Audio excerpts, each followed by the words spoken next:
Welcome to this lecture on aspects of Western philosophy, module 24 and also lecture number 24. This lecture is going to be on the philosophy of one of the very important thinkers of Western philosophy, Hegel, and we would focus on the following topics in this lecture. We will first of all see the concept of Geist or spirit, mind. It is translated in various ways. Then we will concentrate on this method of dialectics, or rather we will conclude this lecture with that. In between we will discuss the concepts of being, non-being and becoming. They are all interconnected notions in Hegelian philosophy. Well, when we talk about the importance of a philosopher in the history of philosophy, normally we consider two criteria. Number one, the contributions he or she had made to the history of philosophy, and number two, the contemporary relevance of these thinkers. So, in that sense we can see that many of these traditional or even ancient philosophers like Plato and Aristotle are still very important, because even today their thoughts inspire us, inspire philosophers. But when you try to understand, when you try to evaluate Hegel in the light of these criteria, I would rather say that both of them, I mean if you consider both the aspects, like the contributions to the history of philosophy, history of thought and history of human intellectual history, we can put it in that way, the entire human intellectual history owe a lot to Hegelian philosophy. Hegel has inspired thinkers from all aspects, all intellectual disciplines. And of course, the contemporary relevance of Hegel. There are many philosophers in the contemporary world. Go back to Hegel's thought, notable philosopher is Charles Taylor and many others. And as far as Indian philosophical tradition is concerned, there is a tendency among some Indian philosophers to compare the Hegelian system of absolute idealism with Vedanta. So, in that sense Hegel is a very important thinker for us, and we will start with concept of Geist or absolute or spirit. But before that, let us see some basic details about Hegel.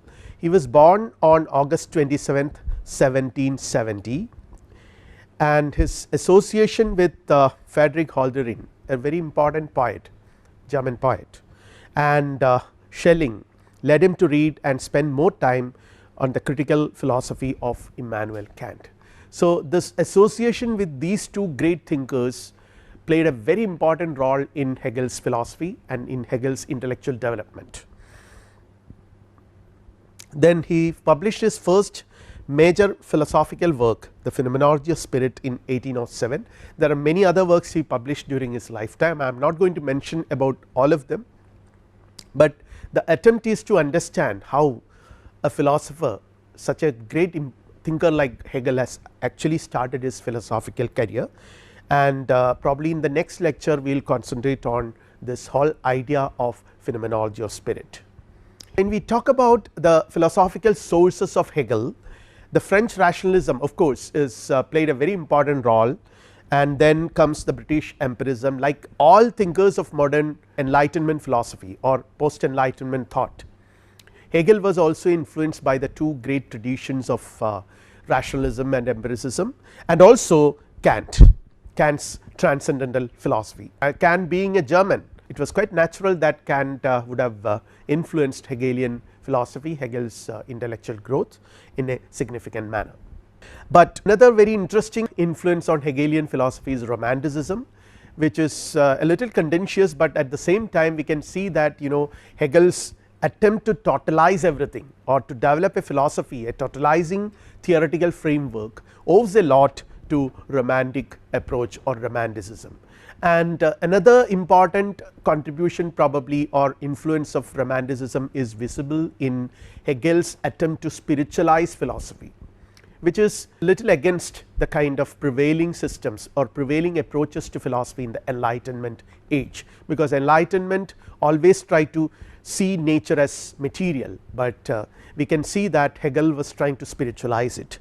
So, we can see in Hegel's philosophy all these trends the rationalism, empiricism, transcendentalism or critical philosophy of Immanuel Kant, then romanticism, all these intellectual developments converge in a unique manner in Hegelian system of thought. Now, when we talk about Hegel's task as a philosopher, he was trying to formulate a philosophical theory that will reach to infinity.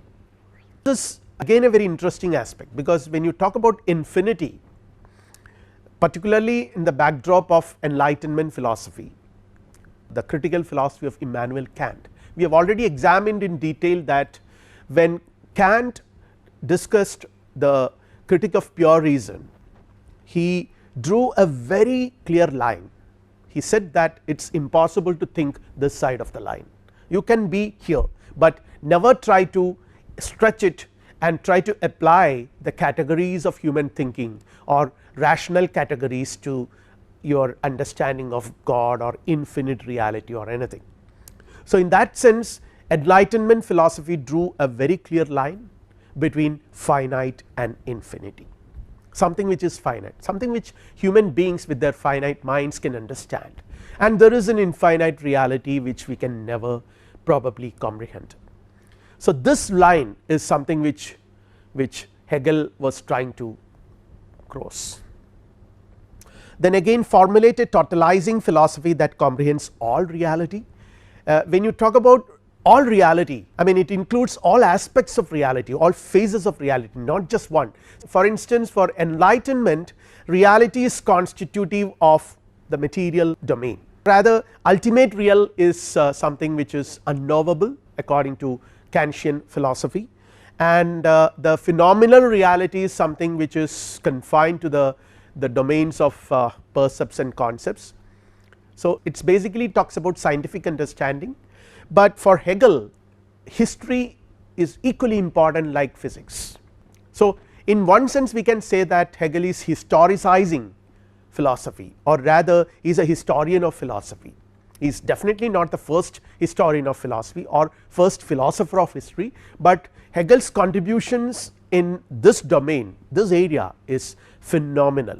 So, in that sense we have to understand this particular standpoint, that trying to develop, formulate a totalizing philosophy that comprehends all reality, the historical, psychological, creative, philosophical, scientific, physical, all aspects of reality into one system.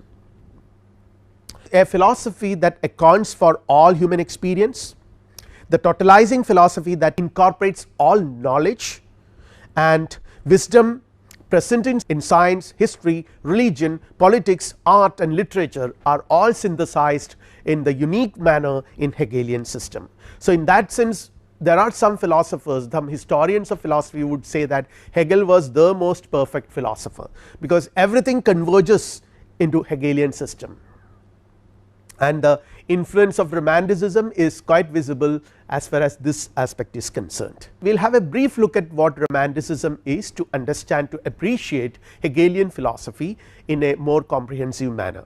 It is a new movement in the realms of literature, philosophy and arts. There are romantic poets, romantic artists who adopted a kind of very unique and very different approach to nature, the relationship between man and nature, the importance they have given to experiencing nature, the importance they have given to emotions. Say for example, people like Wordsworth, the importance given to emotions, passions, the passionate and experiential way in which you relate yourself with nature, all these things were emphasized by the romantic thinkers and artists. They advocated by artists and intellectuals who rejected the Enlightenment philosophy dominated by reason, logic and mathematics. As we have already seen, Enlightenment philosophy was dominated by these aspects: reason, logic. For instance, we have seen it in Immanuel Kant, used literature to express the inner world of human feelings. So, that is what I meant, the world of feelings, emotions and passions were highlighted by these thinkers. They protest against the domination of science in culture, highlighted the inability of science in exhausting the complexities of human experience. Now, for instance, how do you experience a flower? the beauty of a flower. It is more than just having percepts and concepts, as Kant has mentioned about it. There is something more than that, you experience this as part of an environment or being part of that experience. All these things are emphasized by these romantic thinkers. It misses the totality of experiences and the feelings associated with it, and to understand the world, not science but experience as it is lived. So, there is a concept of lived experiences which is emphasized by them, and naturally their conception of reality is also drastically different from the Enlightenment conception, where reality is material. As I already mentioned, reality is spiritual, nature is spiritualized by the Romantist, which you can see a trend in Hegel also. And nature is not like Newton's mechanical world, but it is a living spirit, which we will find in the conception of Geist or spirit in Hegel. The will is important and not reason, because for the Enlightenment reason was the major tool for understanding the world, but for these Romantists it is the will which plays an important role, which does justice to the non-rational aspects of human life. The idea of polarity, human thought and feeling are characterized by a polarity. There is a two-sidedness which again figures in Hegelian philosophy in the form of dialectics, in the form of contradictions. We will see it later. And again, in the pursuit of the infinite, never get confined to one mode of thought, which is again Hegelian. Hegel absorbs these insights, because for Hegel also the whole alone is true. Truth is the whole, not one particular concept is only a partial truth. It can never represent the whole of truth. The whole of truth cannot be represented by one concept of one mode of thinking. So, this is again Hegelian and never be static. With this understanding in the background, let us come to examine some of the important features of Hegelian philosophy. There is an observation by Bertrand Russell, says that Hegel's philosophy is very difficult. He is, I should say, the hardest to understand of all great philosophers. Probably that is true to some extent to a philosopher like Bertrand Russell, who subscribes to the analytic tradition of philosophy. He is more Kantian in that way, he is more mathematical in that way. For example, Russell, we would see later in the course of this lecture series, that would be appreciating more a mathematical, a scientific approach to philosophy, which Hegel is not subscribing to. Hegel's central thought is, as I already mentioned, only the whole is real, a totalizing approach. This is visible in the concept of the Geist or spirit being the central concept which unifies everything.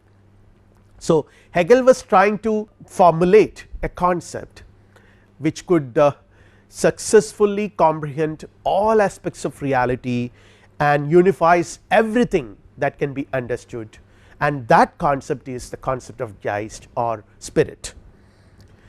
All partial facts are abstractions, they have to be brought into connection with the whole in order to gain validity. So, this is again a very important Hegelian notion, that taking things in isolation is to abstract them, isolate them from the whole the picture of reality. Reality is constituted of the whole. Reality is whole, the self subsistence of finite things is an illusion, nothing can exist in isolation, everything is necessarily connected with the rest. So, this is the essence of Hegelian philosophy in one sense, and here Russell says once again, Hegel seeks to demonstrate nothing exists independently of relationships. Against separatedness, influence of mysticism is visible in this context. This is according to Bertrand Russell. He interestingly says that here, as far as this aspect of Hegelian philosophy is concerned, he is influenced by his early mystic affiliations, because Hegel started his career with I mean, he joined a monastery, and from there he learned theology and philosophy. So, this early affiliation with mysticism would have prompted him to conceive things in this way. This is Russell's opinion. Now, let us come to Hegel's concept of reality. As I mentioned here, the stress is on the whole, the complex system comparable to an organism, against Spinoza, for whom substance is a simple, or reality is a simple substance. So, here On the one hand we can see that Hegel was also emphasizing, like Spinoza did.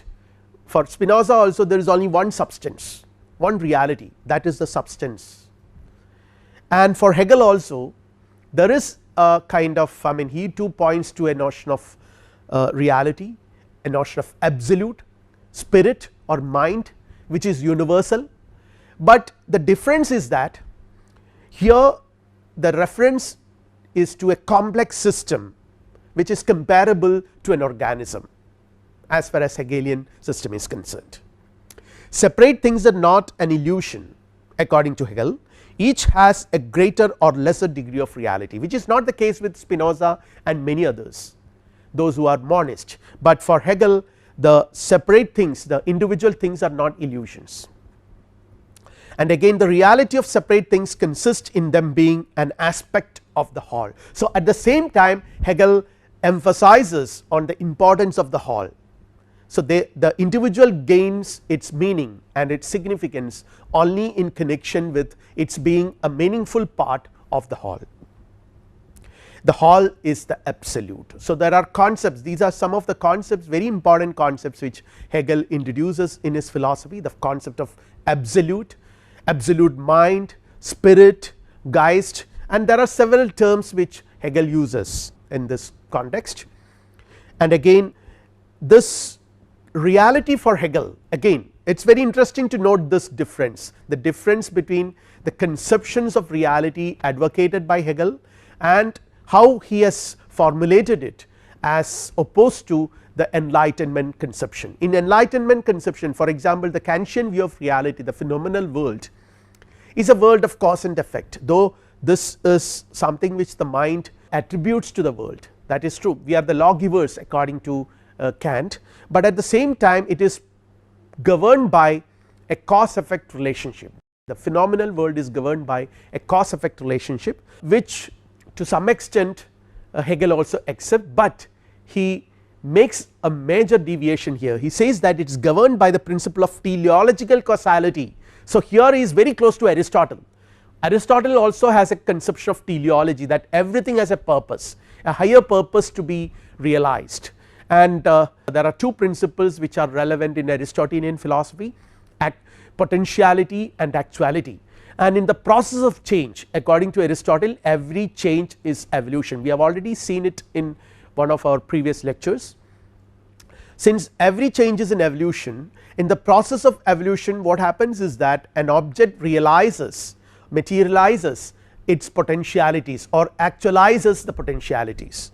So here again something like that, we can see that everything progresses towards what, the absolute according to Hegel. So governed by the principle of teleological causality and not just mechanical efficient causality.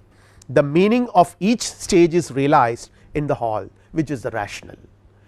And again a revision of the conception of rationality which is advocated by the modern philosophers by and large, and particularly the Enlightenment thinkers like Kant, to overcome Kantian separation of noumena and phenomena. Because if you approach reality with the Kantian model, then it is impossible to know the noumena. There is a clear separation, as I already mentioned, a line is drawn between noumena and phenomena, something which you can know and the reality which you can never know.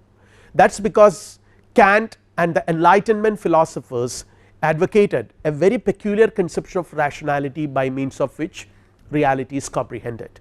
This rationality has two aspects, I have already mentioned it in my previous lectures, the percepts and concepts. With the interaction of these two, reality, the phenomenal world is revealed, but something which lies beyond that, the nominal reality, can never be known. But Hegel was consciously making an attempt to overcome this dichotomy, to know noumena, and that is why the principle of teleological causality is important in Hegelian system. Its identification spirit as activity. So reality, it is being identified as a spiritual phenomena, as an activity, not as a static thing, but as an activity which comprehends everything, even the comprehending mind, even the mind which understands it is also part of that. So it encompasses everything, the conception of reality. And then again there we can see Aristotle's influence, where identification of the fully substantial being with spirit, which is in essence is activity. So here also we can see that reality or the absolute or the spirit, the absolute mind, is conceived as an activity, as a process which progressively takes us to the reason, to the infinity. Again things have meaning, the process is rational, there is a rational order. So this is another important feature of Hegelian thought, that he says that this process by means of which reality exists, reality itself is a process, it is not a static entity, but it is a process, a dynamic process, but this process has a meaning, it is teleological, and also it is a rational process, it is a process of rational unfolding, we can mention it in that way. The whole is like an organism that is rational, purposive, and with full meaning. Again the Kantian approach is not suitable to know it, because the Kantian approach will never accept this comprehensive perspective. For Kant there is always a separation, the subject and object are different for Kant. For Hegel the subject and object can never be different, both are comprehended or both are encompassed by the single reality called the absolute. Then again Kantian rationality is insufficient in knowing this process, because Kantian rationality employs the 12 categories of understanding, which limits everything to a certain structure which is provided by the mind, transcendental apperception, which is not acceptable for Hegel. Now let us come to the Kantian problem, because we have been discussing about Kant and Kantian model of rationality a lot. Let us see what happens here. The ego, the mind, because we have already seen that Kant was I mean it is being stated that Kant is initiating a kind of Copernican revolution in philosophy, and this Copernican revolution consists in placing the subject, the mind, the ego at the center of the knowing activity. As I have already mentioned in this lecture some time back, that we are the lawgivers of the universe. This is the Kantian position. Now what is this ego, the lawgiver? The ego or mind, according to Kant, is the condition of the possibility of things appearing to the subject. So this is the Kantian position, it is a precondition, that is why it is called transcendental critical philosophy, because it talks about the condition of the possibility of things appearing to the subject. And again ego is an abstract account of the forms of thought or categories of understanding. So Kantian ego can be understood in terms of this, an abstract account of the forms of thought or categories of understanding. There are 12 categories of understanding according to Kant. So Kantian ego can be equated with that, the empirical ego can be equated with that. And again reason for in that framework is a faculty of the soul or ego, constituted of a combination of principles, forms, or rules according to which we think. So these qualities, quantity, modality, and relations, these 12 categories would enable us to think in a particular way. So the world as such can never be known, but we understand it by attributing certain principles and laws from our side to it, that is the Kantian peculiarity. And mind is separated from the world, as I mentioned, mind is the lawgiver of the world. So it is not only epistemologically different from the world, but is also ontologically different from the world. Forms of thought from what they are forms of, forms of thought, mind, from what they are forms of the world. So Kantian philosophy introduces several such categories. There is the mind, the domain of the ego, the lawgiver, the forms of thought, then there is a world, the phenomenal world, what we know, and there is a nominal domain of reality which we will never know. So these are all various aspects of Kantian philosophical systems. And again the problem is that there is a gap between mind and the world. There is a gap between the mind and the world here, which can be better articulated by separating the phenomena with the noumena. The nominal reality is constitutive of higher realities which can never be known, and the phenomenal reality is something which is spatio-temporally given to us, which we experience. So, this gap between noumena and phenomena is actually the gap between mind and the world, and the problem of the noumena are things in themselves which can never be known.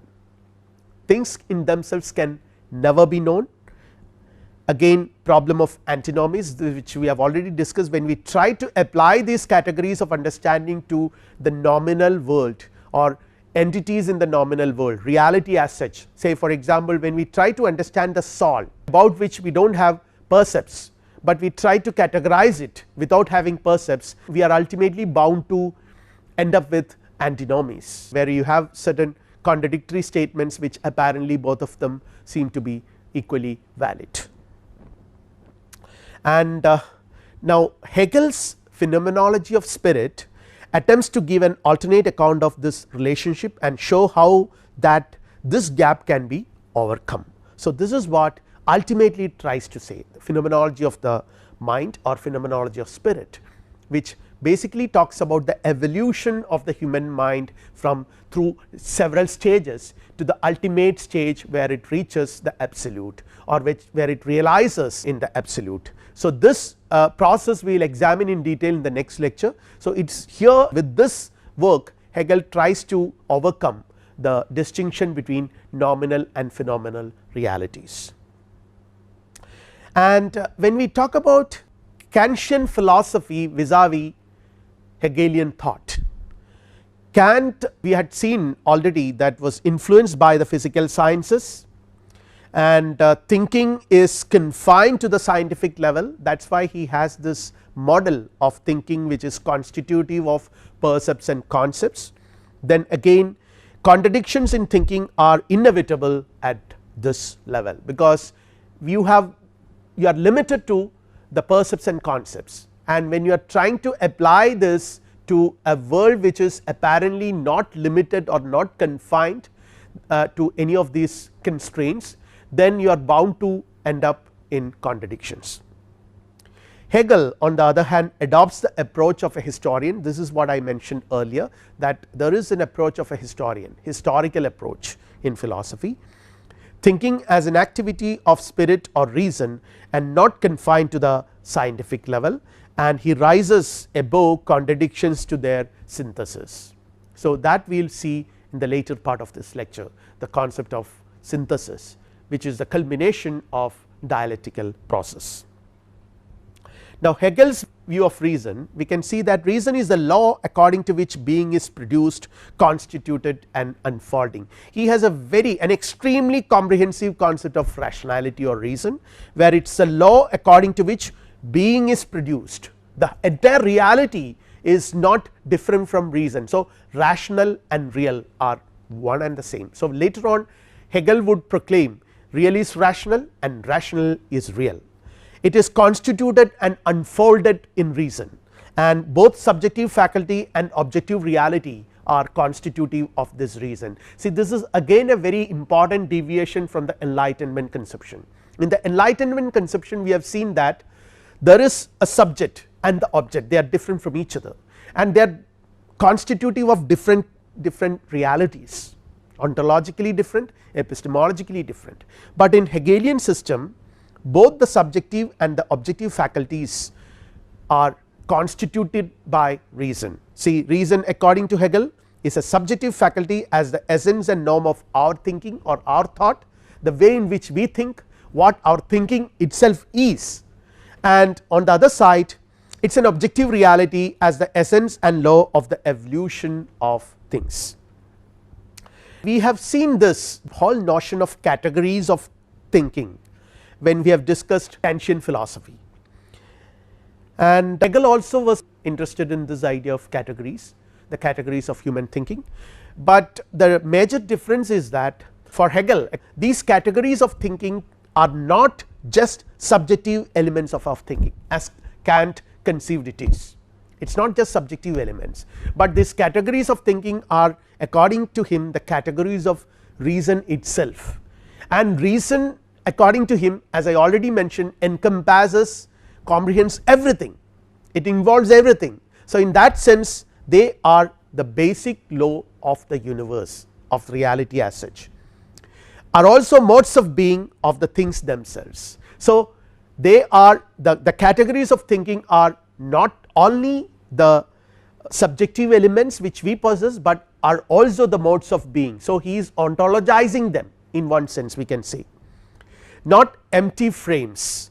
The categories are not just empty frames which receive their concerns, sorry, which receive their contents from without, but are substantial forms that give themselves their own content.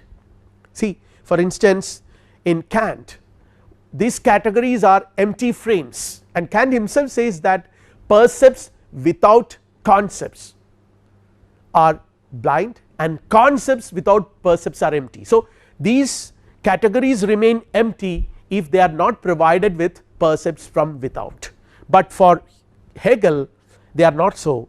Without, by they are substantial forms, the categories of thinking are substantial forms that give themselves their own content. Both the forms which mold my thought and the stages of eternal creation, the categories.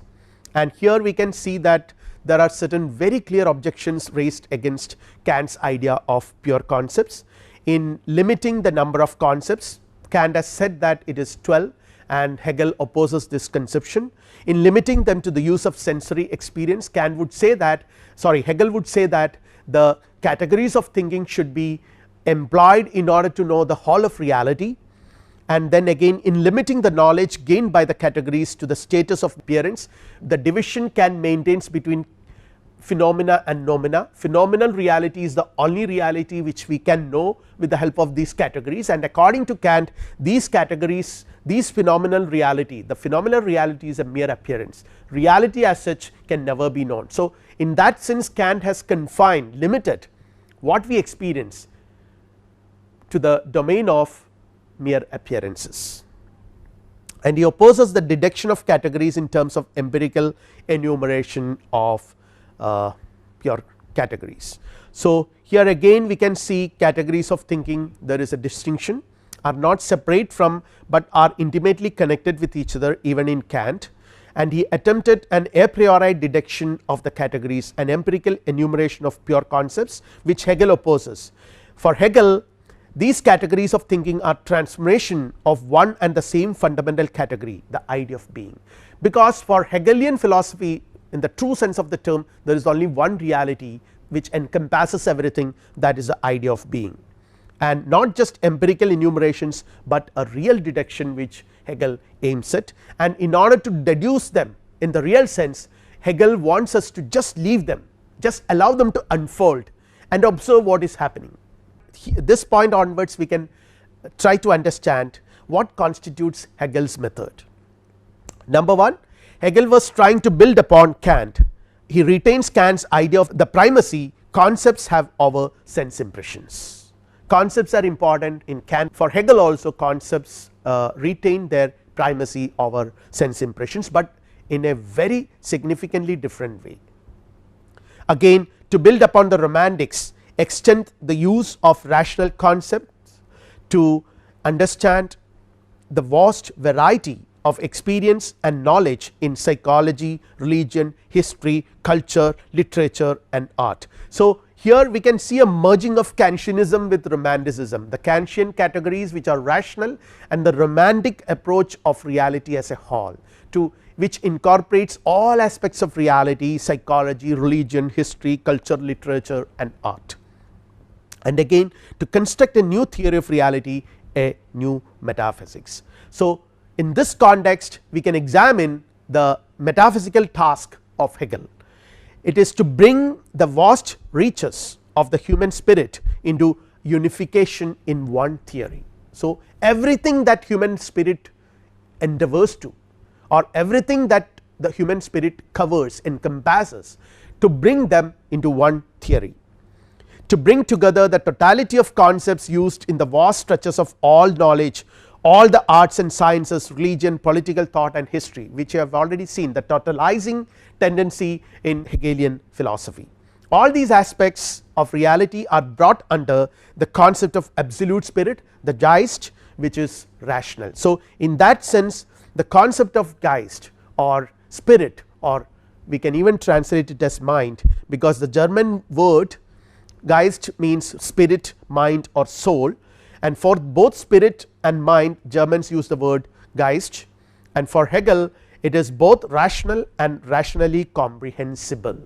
We can also understand it. For Kant there is an important difference here. For Kant it belongs to the domain of ideas which we can never understand, but here it is both rational and rationally comprehensible in logical structure, in natural science and in historical process. So, it is the Geist is manifested in all the aspects of life, in logical structures, in natural sciences and also in the process of history.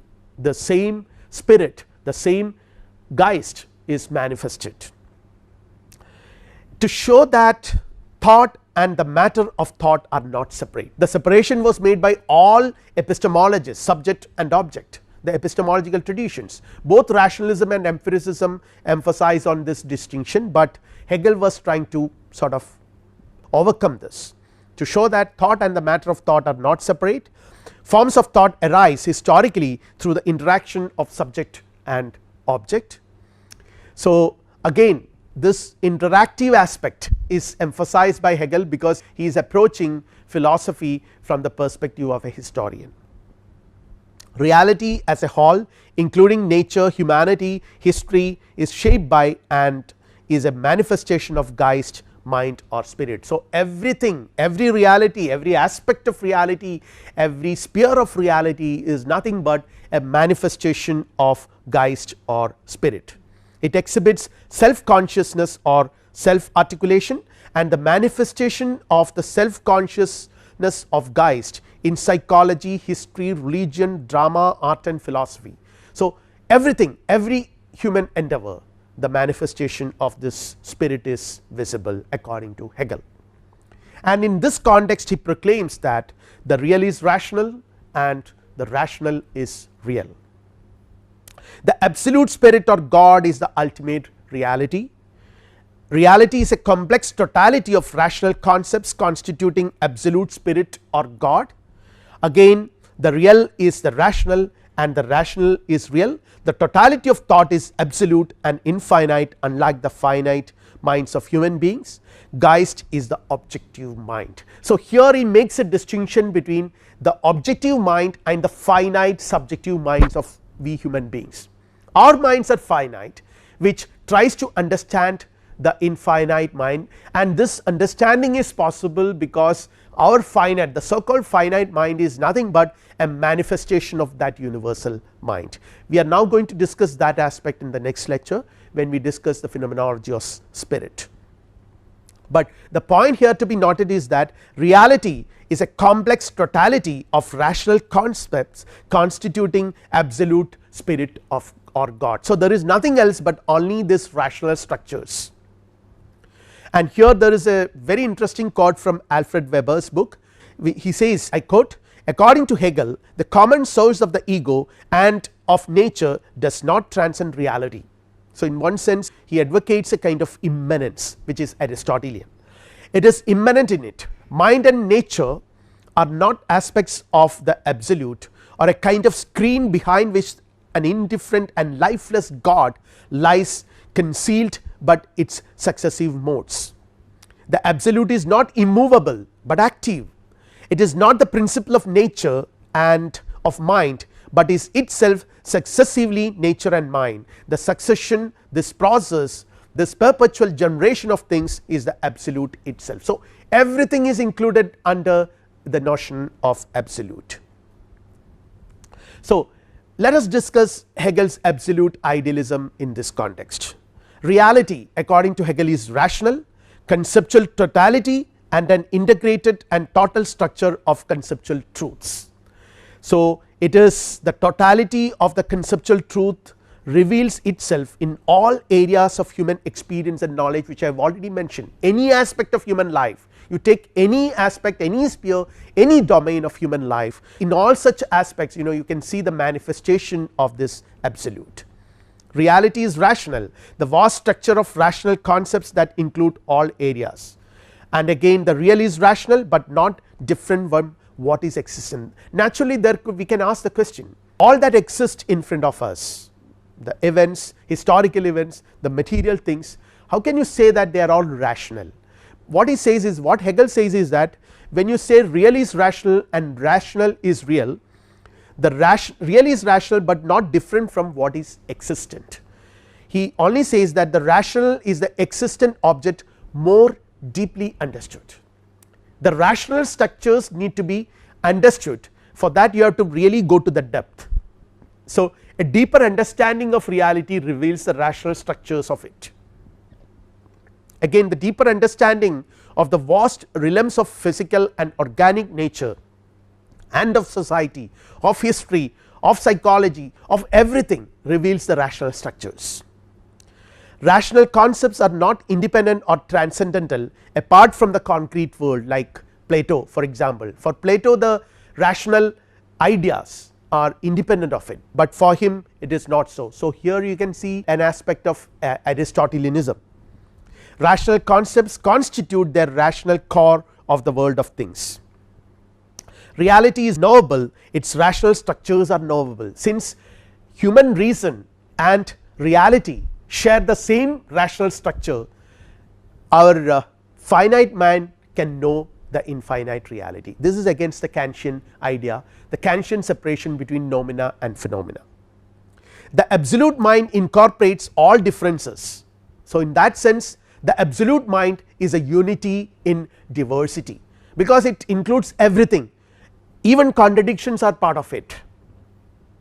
The absolute reality manifests itself to us in ordinary experience, in logic and natural sciences, in psychology, politics and history, in painting, poetry and architecture, and in religion and philosophy, all aspects of life. Everywhere what is revealed, what is manifested is the absolute reality, the one and the same absolute reality and its rational structures. Its rational structures are revealed to us because we also possess that rational structure, our mind has that ability to think. This actually takes us to the problem of dialectical method. The absolute being and logic. The absolute being is the common root of the categories of pure concepts. It is the emptiest and at the same time the most comprehensive reality. It is emptiest because it is not anything, for example quote unquote, it is not quote unquote something or quote unquote some specific entity which can be determined, which can be limited. So in that sense it is empty, but at the same time it is most comprehensive reality because it is everything. Something which is everything cannot be something. That is actually a contradiction which later on Hegel resolves with the concept of synthesis. The most abstract and the most real, the most elementary and the most exalted notion, all our concepts express modes of being and are transformation of the idea of being. So everything, all our concepts, all that exists outside, everything is a mode of a manifestation of this absolute reality. Now what is the nature of being? How does being, which is everything, becomes anything else? This is the problem which I just mentioned. Something which is everything, the Geist, the spirit, includes everything, it involves everything, it encompasses everything. Something which is everything cannot be something. How can it be something then? In virtue of what principle or inner force is it modified into something, so that we can determine what it is? How does being, which is complete and static, initiate movements so that it can become something? See, in order to become something there should be a movement, and movement presupposes what? A space to move, but the concept of being includes everything and there is no space left, even that is also part of it. So how can you conceive of a movement which would make the absolute something? Being is the most universal notion and hence the poorest and the emptiest. Since it is the most universal, it cannot be anything specific, it cannot be anything determinate, it becomes totally indeterminate because it is everything. something which is everything cannot be something. To be something it needs to be determined as a thing, but being is by definition indeterminate. If you define it or determine it as one thing, then it is not everything, but being without any determination is non being. So, that is the paradox here. On the one hand, since being is the most universal and the most complete, it is also for the same reason it is the poorest and the emptiest. In order to become something, it has to limit itself, which means that it has to cease to be being. Since it is being, it cannot be something, but being without any determination is what? Non being. Being pure and simple is equivalent to non being. It is both being and not being, both itself and its opposite, which is under normal circumstances philosophers consider this as a paradox, this as a contradiction which cannot be entertained, because philosophers or logicians are against such contradictions. But Hegel says that wait, hold on, this is not the time to say that contradictions are to be opposed, because contradictions constitute the very core of reality according to Hegel. So, here he introduces the concept of becoming. It is both an immovable and barren thing, and for that reason nothing or not being. Because it is both, it becomes something, and the contradiction contained in being is resolved in the notion of becoming or development. So, there is being and non being, and this contradiction between being and non being, because this being is at the same time being and non being, a contradiction, and this contradiction involves a tension. This tension initiates a movement, and as a result the contradiction contained in being is resolved in the notion of becoming or development. Becoming is both being and non being, both are contained and reconciled in notion of becoming. So, as a result what happens? Something else evolves, it becomes something, and when it becomes something, again the problem is that a new contradiction results, which is resolved by a new synthesis, and so on until we reach the absolute idea. So, here we can see notion of dialectics. So, Hegel was interestingly proposing that we should reach the absolute through contradictions. Contradictions are not something which we should be afraid of or we should completely refrain ourselves from, but contradictions are the very core of reality, contradictions are the very core of human thinking. Once you approach human thinking, once you approach rationality, human rationality, and once you approach reality historically, this thing would be very clear.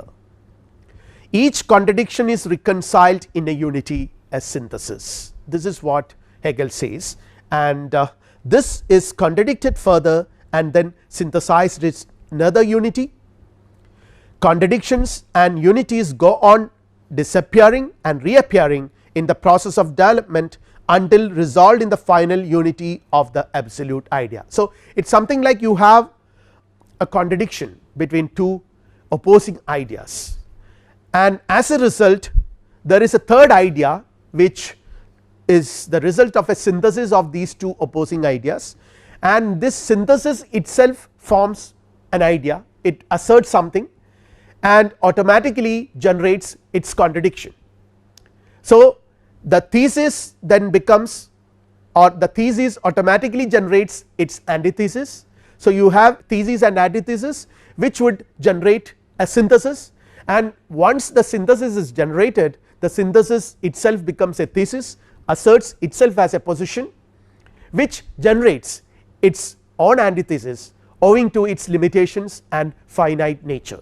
Anything finite is incomplete. So, any finite thesis is bound to generate its opposition or its antithesis, and then which would ultimately result in a creative conflict of these two, a contradiction which will generate a synthesis which would again become a thesis, synthesis, antithesis, synthesis. So, it goes on and finally reaches the infinity or absolute idea. Now, contradictions exist not only in thought, but also in the things themselves. This is what Hegel says. It is not just confined to human thinking or thought, but objects, the world itself, the reality itself is composed of, or it is constitutive of such contradictions. Antinomies pointed out by Kant are natural, they lie in reason and in reality. Contradictions lie in the nature of reason, and since reality itself is reason or rational, reality is also bound to be constitutive of contradictions. Contradiction found in the idea of being is resolved in the notion of becoming. So, you have concepts of being, non-being and becoming, thesis, antithesis and synthesis. In the process of becoming, being determines itself, explains the process of historical development and the development of human thinking as well, the dialectical element in thought and reality. The dialectic is manifest in every phenomena, natural, organic, political and historical. So, in all aspects of life, in all spheres of life, reality can be seen as a manifestation of this dialectic. It constitutes the moving soul of scientific progress. We can see that a scientist or a scientific theory is being advanced, since it is a definite finite scientific conceptualization, it is bound to generate its antithesis, its opposition, and in that creative conflict between this thesis and antithesis, the opposition, the conflict, a synthesis, a better, a mature theory evolves, and in that way science progresses. So, human thinking progresses through dialectical process. Contradictions are the motive force of all reality, the principle of all movement and of all activity we find in reality, and they are not unthinkable according to Hegel, because thinking itself constitutes the very core structure of thinking itself, and contradiction is the root of all life and movement, because without contradiction everything would become static, everything tends to change or pass into its opposites. Without contradictions everything would be dead existence, static externality, nothing would be happening, but everything would be static without that. And again it suggests that no single concept represents the whole truth, truth is the whole, the position which we began with in this lecture, that the whole alone is true, all concepts are partial truths. And when we talk about contradictions and their overcoming, truth like rational reality is a living process constituted by the entire system of concepts. Nature does not stop at contradictions, but overcomes it. So, what Hegel was trying to argue is that though there are contradictions in nature, in human thinking, there are contradictions in reality, nature or reality does not stop with contradictions. There is always a tendency to overcome each event of contradiction to a higher form, synthesis, then again it encounters a contradiction over there, which is again synthesized or which is again overcome, and the process takes us to absolute infinity. The process encounters contradictions and overcome them and resolve all of them in the absolute. Reason can capture this moving reality with the application of the method of dialectic. So, the dialectical method, which is a method suggested by Hegel to understand this process. Dialectical method basically suggests that reason is not a static faculty of the human mind, it is a product of our social heritage, the historical development of our social group. So, this is where the historian in Hegel is relevant in understanding his philosophical concept. So, he says that reason is the product of our social heritage, the historical development of our social group, and reason encounters contradictions and proceed by synthesizing them in that process. And dialectical thinking is a process that seeks to do justice to moving, living, organic existence. So, this is something which Hegel talks about reality, it is not a static entity, it is a living, dynamic, moving reality. What is dialectic?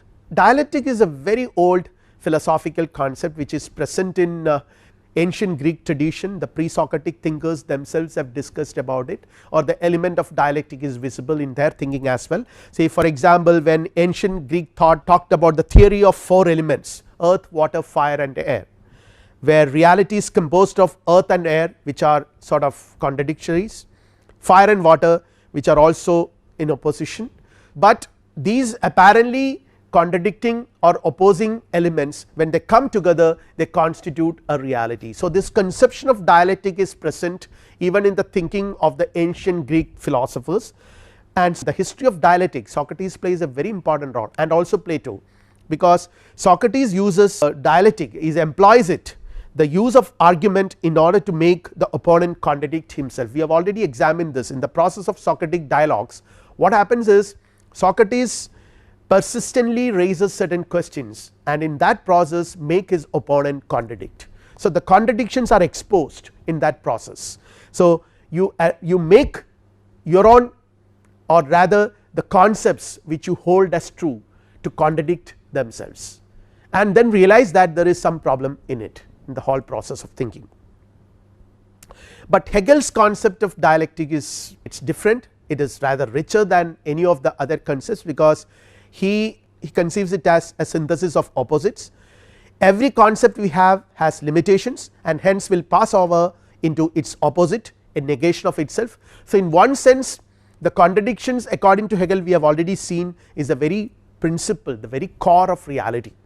So, in that sense the scope of contradictions, of the scope of dialectic, is rather infinite in Hegel's philosophy.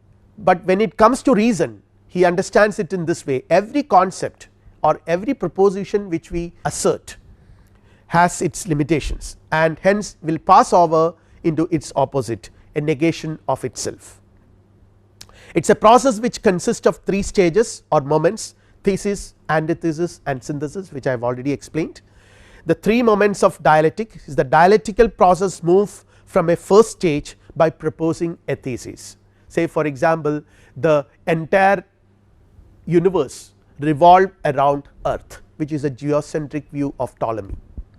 So, here a thesis is proposed, advocated, but since any and every position, every concept or every thinking concept is bound to be partial and incomplete, the thesis which is advocated, that the entire universe revolves around earth, Ptolemy, is bound to generate its own antithesis, which says that this is not true. It is not true that the entire universe revolves around earth, owing to the finite nature and finite feature of any single proposition or any single concept. Now, there is a thesis and an antithesis. So, the dialectical process moves from a first stage by proposing a thesis. This moves to a second stage which negates, opposes or contradicts the first, and thus initiates an antithesis. It is not the case.